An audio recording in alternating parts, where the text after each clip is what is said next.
Ku cari wajah-Mu, temukan kasih-Mu. Kau bukan Tuhan yang jauh dariku.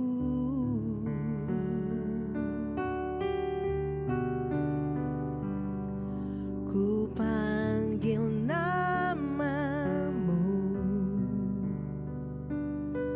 ku dengar jawabmu. Kau Tuhan yang selalu dengar seruan hatiku.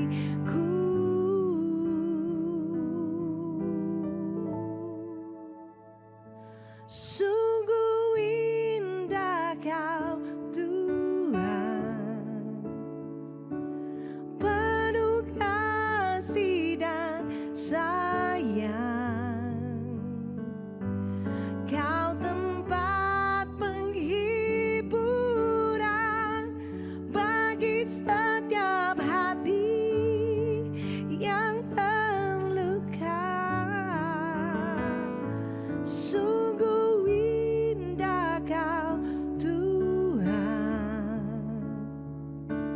menara perlindungan. Kau sumber kekuatan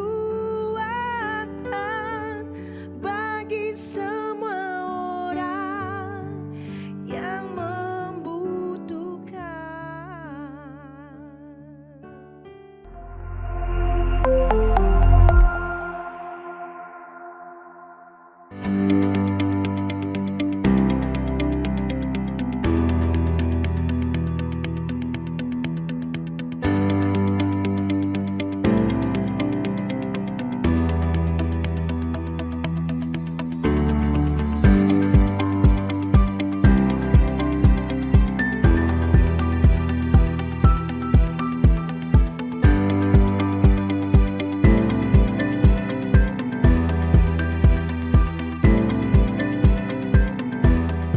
Salam Jemaat Musisi, dimanapun kita berada, pada hari ini kita akan bersama-sama merenungkan kebenaran firman Tuhan. Tapi sebelumnya saya mengajak kita semua untuk berdoa terlebih dahulu. Mari kita berdoa. Di pagi hari ini Tuhan Yesus, kami dimanapun berada, yang tergabung di dalam Jemaat Musisi, kami ingin merenungkan kebenaran firman-Mu. Kami rindu supaya kebenaran firman-Mu ini tertanam dalam hati kami, kebenaran firman-Mu ini mengubah hidup kami. Terima kasih Tuhan, berbicara kepada kami masing-masing pribadi. Segala pujian, kemuliaan, kehormatan hanya bagi nama-Mu. Dalam nama Tuhan Yesus, kami berdoa. Amin. Jemaat Musisi, saya mengajak kita semua untuk bersama-sama melihat di kitab Markus di pasal yang kelima. Sebuah cerita, sebuah kisah bagaimana Tuhan Yesus mengusir roh jahat dari orang yang berada di Gerasa. Firman Tuhan mengatakan demikian. Lalu sampailah mereka di seberang danau di daerah orang Gerasa. Dikatakan Yesus sampai di seberang danau di daerah orang Gerasa. Jadi sebenarnya pada malam sebelumnya Tuhan Yesus itu menyeberang menggunakan perahu melewati danau. Dan di malam hari itu sebenarnya Tuhan Yesus sedang mengalami bagaimana perahu itu akan ditenggelamkan oleh iblis, dan kemudian Tuhan Yesus meredakan angin ribut itu dan bersama dengan murid-muridnya sampailah di seberang danau. Di ayat kedua dikatakan demikian, baru saja Yesus turun dari perahu, datanglah seorang yang kerasukan roh jahat dari pekuburan menemui dia. Orang itu diam di sana dan tidak ada seorang pun lagi yang sanggup mengikatnya sekalipun dengan rantai. Karena sudah sering ia dibelenggu dan dirantai, tetapi rantainya diputuskannya dan belenggunya dimusnahkannya, sehingga tidak ada seorang pun yang cukup kuat untuk menjinakkannya. Siang malam ia berkeliaran di pekuburan dan di bukit-bukit sambil berteriak-teriak dan memukuli dirinya dengan batu. Jadi tampaknya ada orang yang tinggal di pekuburan, di bukit-bukit, dan dia berkeliaran di sana. Orang, masyarakat di sekitarnya sudah pernah mengikatnya dengan rantai, dibelenggu, tetapi diputuskannya dengan sangat mudahnya. Kalau kita ada di saat itu, kira-kira kita peduli nggak dengan orang yang kerasukan setan, orang yang nggak waras, orang yang ada di pekuburan, orang yang berkeliaran, berteriak-teriak, dan memukuli dirinya dengan batu? Saya yakin kita semua mungkin bahkan menghindari orang yang seperti ini. Kita juga tidak mau mendekatinya karena kita merasa takut dan maaf kata, karena orang ini sendirian ada di sana, tidak ada seorang pun yang peduli, maka dia ini tidak pernah namanya mandi. Kalau orang yang tidak pernah mandi, tidak pernah sikat gigi, tidak pernah terawat tubuhnya, pakaiannya compang-camping, dan juga tidak berpakaian karena berpakaiannya sudah rusak, rambutnya gondrong dan gimbal dan bau, siapa yang peduli dengan orang seperti ini? Gak ada yang peduli. Masyarakat di zaman itu pun juga tidak peduli dan takut. Mereka sudah pernah mengikatnya dan diputuskan belenggu itu dengan mudah. Masyarakat sangat takut dengan orang seperti ini. Lalu dikatakan, ketika ia melihat Yesus dari jauh, berlarilah ia mendapatkan Yesus, lalu menyembah Yesus. Jadi orang ini, waktu melihat Yesus dari jauh, orang ini berlari, lalu kemudian mendapatkannya dan menyembah kepada Yesus. Dan dengan keras ia berteriak, "Apa urusanmu dengan aku, hai Yesus, Anak Allah yang Maha Tinggi? Demi Allah, jangan siksa aku." Jadi ternyata, di ayat ini kita bisa melihat bahwa ada setan di dalam dirinya, dan setan ini berteriak kepada Yesus dan berkata, "Apa urusanmu dengan aku, hai Yesus, Anak Allah yang Maha Tinggi? Demi Allah, jangan siksa aku." Setan yang ada di dalam diri orang yang kerasukan ini ketakutan dan berkata kepada Yesus dengan berteriak supaya untuk tidak menyiksa dan juga supaya tidak mengganggu setan-setan yang ada di dalam diri orang ini. Ayat 8, karena sebelumnya Yesus mengatakan kepada setan-setan yang ada di dalam diri orang itu, "Hai engkau roh jahat, keluar dari orang ini." Jadi Yesus mengatakan kepada setan itu untuk keluar dari diri orang itu, dan setan itu ketakutan dan berkata, "Jangan siksa aku." Artinya di dalam diri orang ini ada begitu banyak setan. Dan siapa yang berani dengan orang seperti ini? Orang-orang ketakutan. Orang-orang tidak mau mendekati dirinya, dan orang ini juga ada di pekuburan. Di zaman yang walaupun modern seperti ini, masih banyak orang yang takut lewat perkuburan. Apalagi kalau malam hari, banyak orang ketakutan. Dan tidak sedikit yang punya imajinasi bermacam-macam. Yang merasa sedang diikuti, yang merasa mungkin ada setan di pekuburan. Dan fenomena ini ternyata membuat sejak zaman dulu membuat orang ketakutan dan tidak mau mendekati pekuburan. Di masa itu, kita bisa tahu melalui firman Tuhan ini, bagaimana orang-orang di masa itu juga tidak peduli dengan orang yang kerasukan setan, yang tinggalnya di pekuburan, berteriak-teriak, bawa batu, memukuli dirinya. Orang juga takut. Selain tidak peduli, mereka juga takut untuk mendekat. Karena mereka takut untuk dipukul.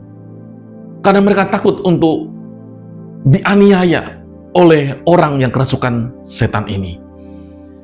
Dan Tuhan Yesus bersama dengan para muridnya pada malam hari menyeberangi danau, sekalipun perahunya akan ditenggelamkan oleh iblis.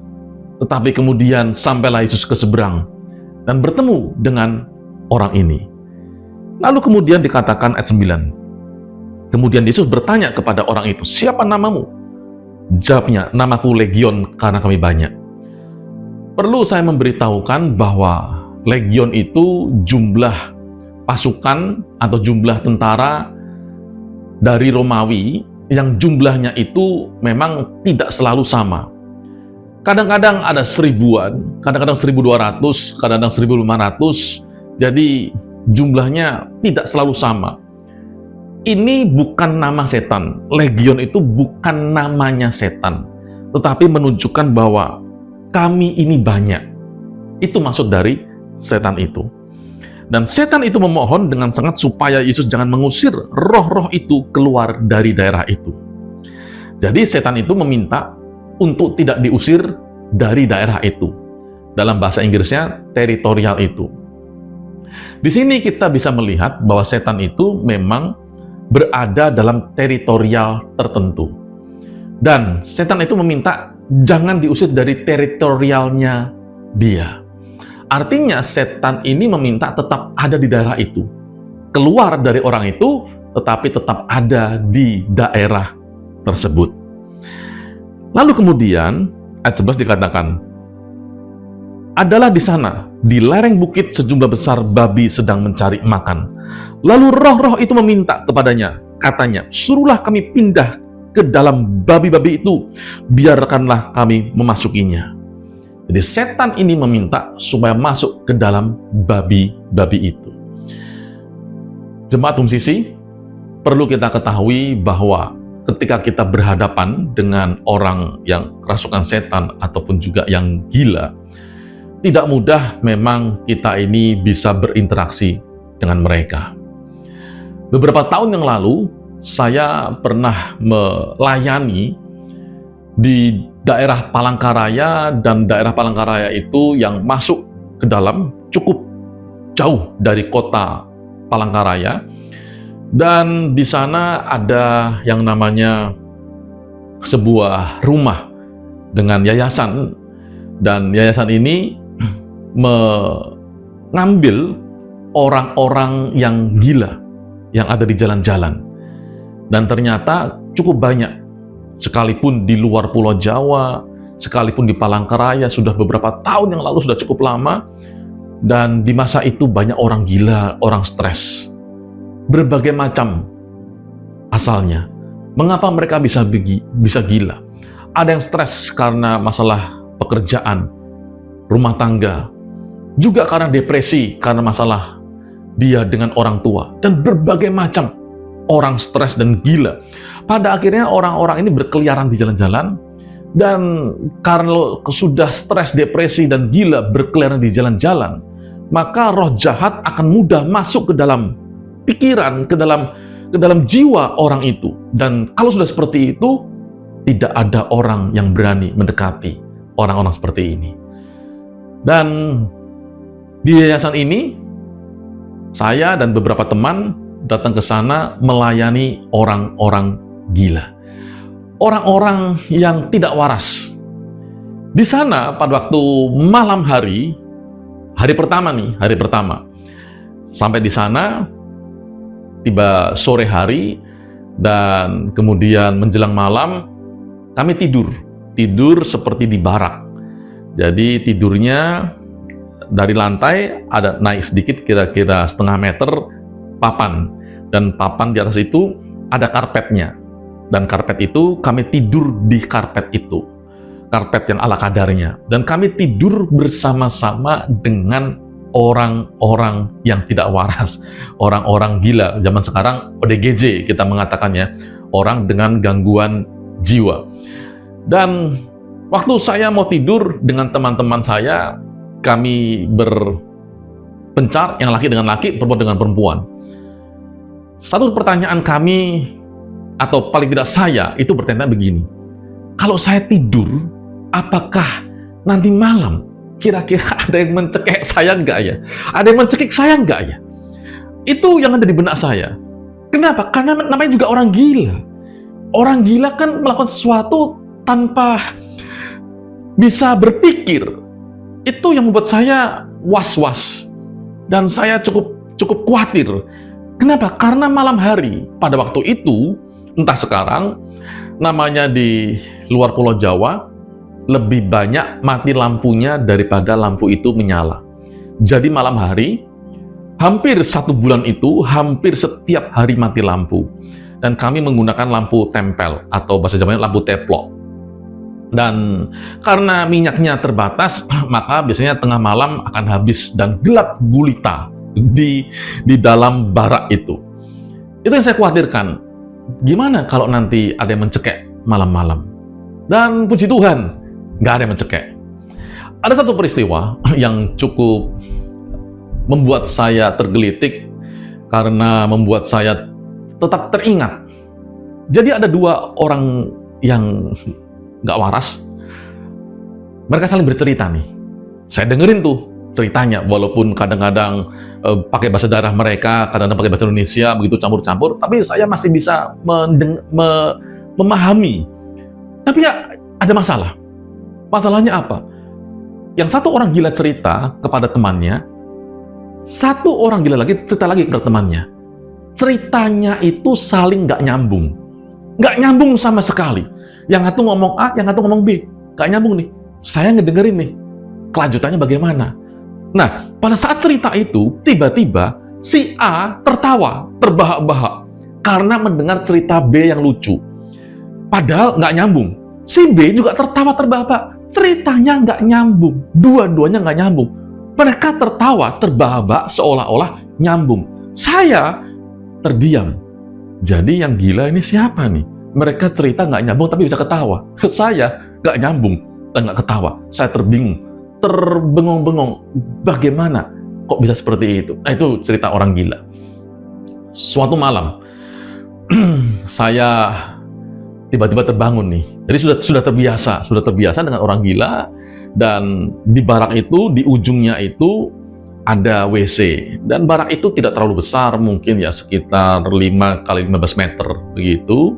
Dan dihuni kira-kira sekitar 20-an laki-laki yang tidak waras ODGJ. Dan di ujungnya ada kamar mandi, WC di sana. Di malam itu, suatu malam, saya tiba-tiba terbangun. Terbangun karena saya mencium bau sesuatu yang sudah saya kenal sejak saya kecil. Apa itu? Maaf kata, bau kotoran manusia. Dan entah bagaimana pada malam hari itu, yang buang air besar itu beberapa orang. Yang menjadi masalah bukan buang air besarnya, karena itu sudah biasa. Yang menjadi masalah adalah tidak ada air, sehingga tidak bisa disiram. Dan itu tempat tertutup, sehingga baunya itu ada di ruangan itu, dan kami semua menghisapnya bersama-sama. Yang orang gila biasa-biasa saja, tetapi saya yang waras berusaha untuk bisa menghilangkan bau itu, tapi nggak bisa berbuat apa-apa. Karena saya sudah ke sana melihat untuk berusaha menyiram, tidak ada air. Teman saya yang lain juga tidak bisa berbuat apapun. Akhirnya apa? Saya berusaha untuk menggulung pakaian, tutupin ke hidung, dan saya nafas, masih tembus baunya. Saya ambil minyak kayu putih, kasih banyak sekali. Saya tutup ke hidung, dan masih tembus. Akhirnya, ya sudah, di malam hari itu, kami tidur dengan mencium bau kotoran manusia sampai pagi hari, sampai ada air, sampai kami bisa menyiram kotoran itu dan memandikan orang-orang ODGJ itu yang badannya penuh dengan kotoran manusia. Jadi, di sini saya ingin memberikan gambaran bagaimana tidak mudahnya kita merawat, kita menolong orang dengan ODGJ. Sehingga di masa itu, kita bisa membayangkan betapa sulitnya kehidupan dari orang yang tidak waras, orang yang kerasukan setan ini. Di mana banyak orang yang hanya melihat dari jauh, tetapi tidak ada yang mendekati. Mereka takut dan mereka tidak peduli. Lalu dikatakan demikian firman Tuhan ayat 13. Yesus mengabulkan permintaan mereka. Lalu keluarlah roh-roh jahat itu dan memasuki babi-babi itu. Kawanan babi yang kira-kira 2.000 jumlahnya itu terjun dari tepi jurang ke dalam danau dan mati lemas di dalamnya. Artinya, kita bisa melihat setan yang ada dalam diri orang itu ribuan banyaknya. Bayangkan betapa orang ini, orang yang sangat menderita dan mengerikan kondisinya. Kalau satu babi dimasuki satu setan saja, minimal ada 2.000 setan. Dan 2.000 setan itu ada di dalam diri orang itu. Sangat mengerikan kondisi dari orang itu. 14, maka larilah penjaga-penjaga babi itu dan menceritakan hal itu di kota dan di kampung-kampung sekitarnya. Lalu keluarlah orang untuk melihat apa yang terjadi. Mungkin next time saya akan bercerita bagaimana dengan nasib para penjaga babi ini dan bagaimana dengan nasib kerugian yang mereka derita. Mungkin next time saya akan bercerita. Ayat 15. Lalu mereka datang kepada Yesus dan melihat orang yang kerasukan duduk. Itu duduk, perhatikan ya. Jadi orang penjaga babi ini pulang ke kampung, cerita kepada orang-orang di sana. Orang-orang di sana kemudian pergi menemui Yesus. Waktu mereka menemui Yesus, orang-orang itu, perhatikan ini, melihat orang yang kerasukan itu duduk. Karena sebelumnya berdiri dan dia berlari-lari berkeliaran. Sekarang sudah duduk. Lalu dikatakan sudah berpakaian.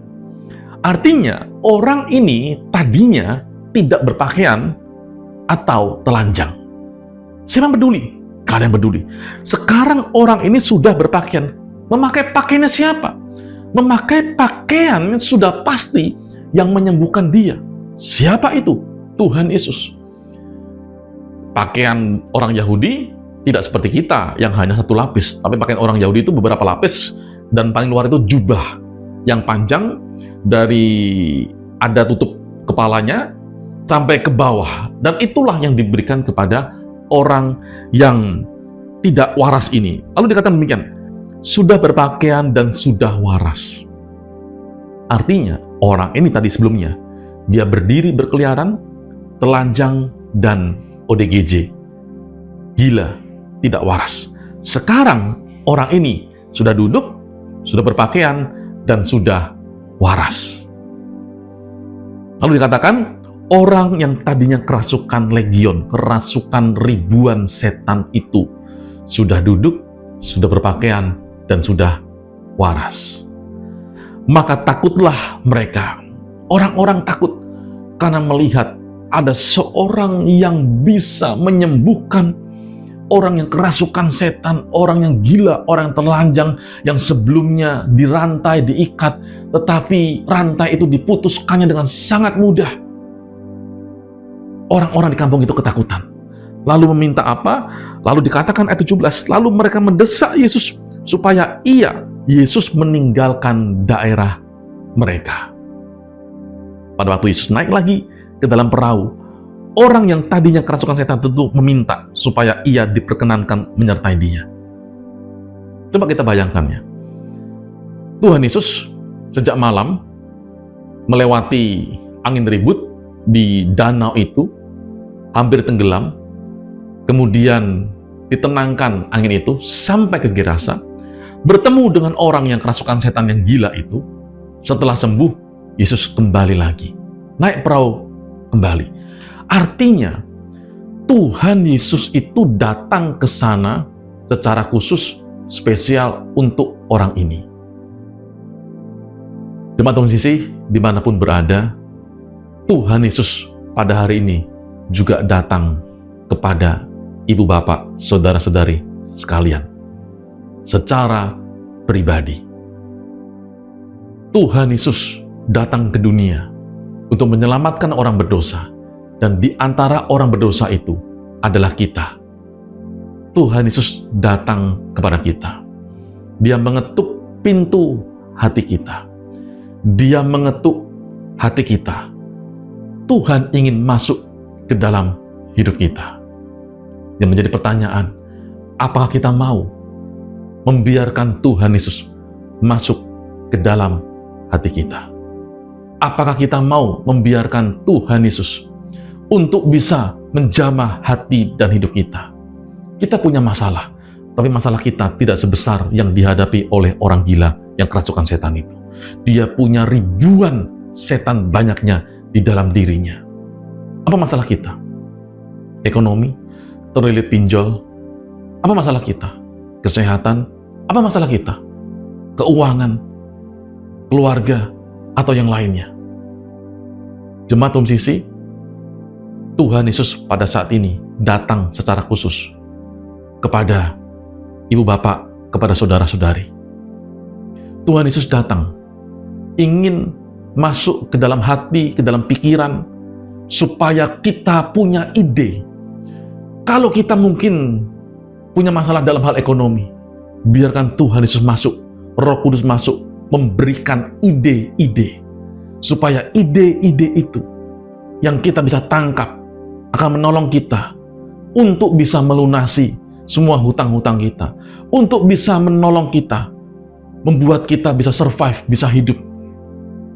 Tetapi biarkan Roh Kudus masuk ke dalam hati kita, ke dalam hidup kita. Seperti orang gila ini, yang secara khusus Tuhan datang. Tuhan Yesus juga datang secara khusus untuk kita semua. Seperti Tuhan Yesus yang ingin masuk ke rumahnya Sakeus, demikian juga Tuhan Yesus ingin masuk ke dalam hati kita, ke dalam pikiran kita. Biarkan Tuhan Yesus itu menjamah kita, melawat kita. Kalau Tuhan Yesus kita biarkan masuk ke dalam hati kita, masuk ke dalam hidup kita, sama seperti Sakeus yang berkata, dia menemukan sukacita. Dia sebelumnya tidak pernah bersukacita, tapi pada hari itu menerima Yesus dengan sukacita. Jemaat Sisi, buka hati kita, dimanapun kita berada, kita yang mendengar firman Tuhan, biarkan hati kita terbuka. Seperti Tuhan Yesus datang secara khusus untuk orang yang kerasukan setan, orang yang gila ini. Tuhan Yesus juga datang secara khusus untuk saudara dan untuk saya.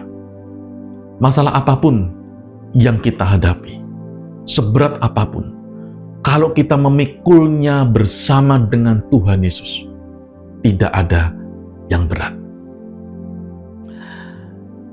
Waktu Paulus dalam perjalanan ke Damsyik, kemudian Yesus datang kepada Paulus. Paulus itu bertanya, "Siapa engkau, Tuhan?" Paulus tidak tahu. Padahal pada waktu itu dia dalam benaknya sedang membela Tuhannya, tapi Tuhannya dia bahkan tidak kenal. Lalu kemudian Tuhan Yesus berkata begini, "Mengapa engkau menganiaya aku?" Jemaat Sisi, Paulus atau Saulus itu tidak pernah bertemu dengan Tuhan Yesus, tidak pernah menganiaya Yesus secara langsung. Tetapi perkataannya Tuhan Yesus, dia berkata, "Mengapa engkau menganiaya aku?" Bukan mengapa engkau menganiaya murid-muridku, bukan. Tuhan Yesus berkata, "Mengapa engkau menganiaya aku?" Apa artinya? Artinya adalah Tuhan Yesus itu ikut merasakan penganiayaan, sekalipun yang dianiaya itu adalah murid-muridnya, bukan dirinya. Demikian juga dengan diri kita. Apa masalah kita? Persoalan kita, ekonomi. Tuhan Yesus itu juga merasakan apa yang sedang kita alami. Tetapi biarkan Tuhan Yesus masuk ke dalam hati kita, ke dalam pikiran kita. Roh Kudus akan memberikan ide-ide yang cemerlang, yang bisa kita kerjakan. Dan apa yang kita kerjakan itu akan menolong ekonomi kita, melepaskan kita dari jerat, dari pinjol, dari hutang, dan yang lainnya. Biarkan Roh Kudus membuka hati dan pikiran kita. supaya kita diberikan Tuhan jalan keluar. Kalau kita sedang menderita di dalam sakit penyakit, ingat, Tuhan Yesus juga merasakan hal yang sama. Dia turut merasakan penderitaan kita. Dalam kesakitan, kita tidak sendirian. Kalau Tuhan Yesus jauh-jauh datang secara khusus untuk orang kerasukan setan dan gila itu, Tuhan Yesus juga datang pada hari ini, pada saat ini, pada saat di mana ibu bapak, saudara-saudari mendengar firman Tuhan ini. Dia mau datang ke dalam hidup bapak, ibu, saudara-saudari. Biarkan hati kita terbuka, membuka seluas-luasnya, supaya Tuhan Yesus, Allah Bapa, Allah Roh Kudus masuk ke dalam hati kita, mengubah hidup kita, memberikan kita penghiburan sekalipun kita di dalam penderitaan, tetapi kita bisa merasakan kedamaian. Mengapa? Karena ada Tuhan Yesus yang bersama dengan diri kita. Mazmur 23. Mazmur Daud ketika melewati lembah kekelaman, dikatakan Daud itu melewati lembah kekelaman, bukan tinggal di dalam lembah kekelaman. Kita juga jangan tinggal di dalam lembah kekelaman. Biarkan Tuhan Yesus menuntun tangan kita, menuntun hidup kita, hanya melewati lembah kekelaman, bukan tinggal dalam lembah kekelaman. Anak-anak Tuhan tidak tinggal dalam lembah keputusasaan. Anak-anak Tuhan tidak tinggal di padang belantara, padang penderitaan, tetapi hanya melewatinya karena ada tangan Tuhan yang menuntun anak-anak Tuhan. Karena itu di pagi hari ini, di minggu ini, dimanapun kita berada, biarkan tangan kita dipegang oleh Tuhan. Biarkan Roh Kudus itu masuk ke dalam hati kita, dalam pikiran kita, supaya memberikan jalan keluar, memberikan kita kedamaian. Apapun kondisi hidup kita, percayakan kepada Tuhan Yesus. Karena Tuhan Yesus itu sudah datang dari surga turun ke dunia untuk menjemput kita, untuk datang ke dalam hati kita, supaya kita punya pengharapan di dalam namanya.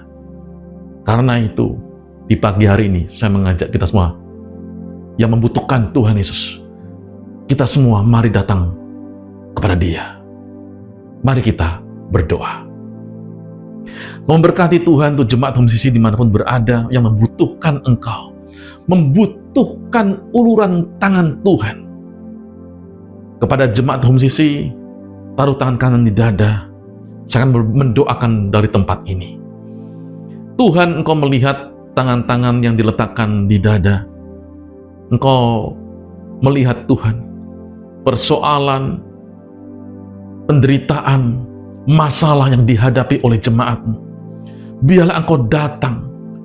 Mereka sudah membuka hati. Roh Kudus masuk ke dalam hati dan pikiran mereka, supaya mereka mendapatkan ide-ide yang cemerlang untuk bisa survive di dalam dunia yang tidak mudah ini. Memberikan ide-ide jalan keluar untuk pekerjaan mereka, supaya mereka bisa lepas dari kesulitan ekonomi, dari hutang, bahkan mungkin dari lilitan pinjol. Kau tolong mereka, Roh Kudus, jamah hati dan hidup mereka. Mau juga berdoa untuk mereka yang punya masalah dalam keluarga, dalam kesehatan, dalam hal apapun. Biarlah Engkau tolong mereka, Tuhan, supaya mereka tahu, mereka sadar, mereka punya Tuhan Yesus. Mereka tidak sendirian, dan mereka hanya melewati lembah kekelaman. Mereka tidak tinggal di dalam lembah kekelaman. Terima kasih Tuhan. Biarlah Engkau Roh Kudus masuk dalam hati dan pikiran kami, supaya kami memperoleh jalan keluar, kedamaian, sekalipun kami harus melewati lembah kekelaman. Biarlah kebenaran firman-Mu pada saat ini yang kami dengar tertanam dalam di hati kami. Kebenaran firman-Mu ini mengubah hidup kami. Segala pujian, kemuliaan, kehormatan hanya bagi nama-Mu. Di dalam nama Tuhan Yesus kami berdoa. Amin. Karena itu saudara-saudaraku jemaat Kristus yang dikasihi Tuhan, angkatlah kedua tanganmu dan terimalah berkat. Mari aminkan setiap perkataan berkat yang kita percaya bahwa kita menerimanya. Tuhan memberkati engkau dan melindungi engkau. Tuhan menyirani engkau dengan wajahnya dan memberi engkau kasih karunia. Tuhan menghadapkan wajahnya kepadamu dan memberi engkau damai sejahtera. Kiranya kasih dan penyertaan Bapa di surga dan damai sejahtera dari Tuhan Yesus Kristus serta penghiburan dari Roh Kudus terus menyertai kita sampai Maranatha Tuhan Yesus datang kembali. Kita yang percaya dan menerima berkat Tuhan, mari kita sama-sama katakan amin. Selamat hari Minggu, selamat berkumpul bersama dengan keluarga. Terus cintai Tuhan, berhenti menghakimi dan selalu jadi berkat. Tuhan Yesus memberkati.